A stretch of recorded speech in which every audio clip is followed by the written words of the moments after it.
Hi, my name is Lieutenant Gary Aswalt, and welcome to a tour of Air Force Point 5, also known as Checkmate.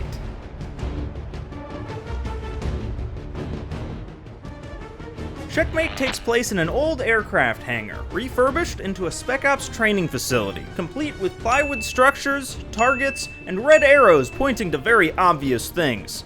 Hey, wait a minute. The map is set entirely indoors, but unlike a lot of indoor maps in the franchise, Checkmate is actually quite large, with open spaces and sightlines located all around the warehouse floor to run around in. In the center, you'll find a mock fuselage of Air Force One, which serves as the Princess Castle, or giant golf ball of the map. With stairs leading inside on both ends, the plane acts as a natural point of collision for the two teams, because I'm sure whatever Russian team is using this to train with has already come up with a surefire plan to just bypass the cockpit entirely, which I think would cause a lot more issues. The inside is small, tight, and really only has enough room for one person to squeeze by, with featureless mannequins and cutouts on your peripheral as you tunnel vision your way down to your target, just like a real airplane. On the sides of the aircraft are the wings, which serve as power positions, watching over each spawn and allowing for quick and easy access to the interior, for when you have a guy camping the stairs like a flight attendant handing out wet wipes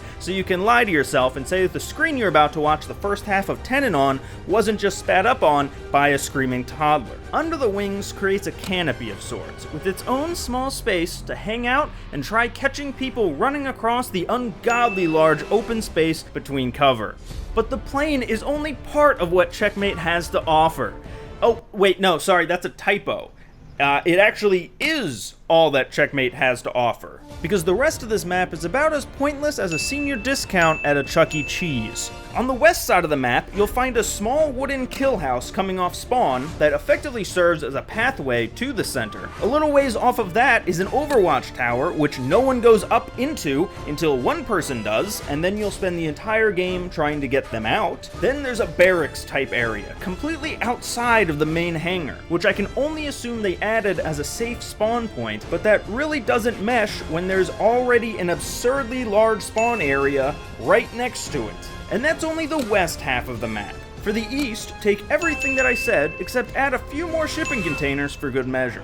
Now, Checkmate is a very difficult map to figure out. It's kind of a jack of all trades, master of none, mixing far sniping sightlines with incredibly tight choke points stitching them together. It's absolutely massive and open, but the entire thing feels constrained because of its interior setting. And even aesthetically, it feels like it's trying to be the next firing range, terminal, kill house, Nuketown, and shipment all rolled up into one kaleidoscope.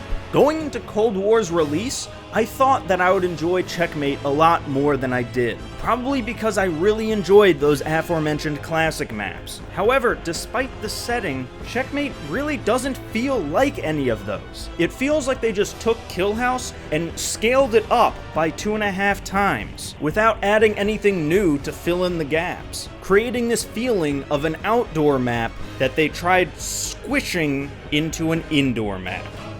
And that's where I'll end today's tour. Thank you so much for watching. If you enjoyed, be sure to leave a like and check out the last one we did right here. And everyone else can exit through the gift shop, where all proceeds will go directly to the lawsuit that we're filing against Treyarch for using our trademarked red arrows. That's right, you'll be hearing from our lawyer.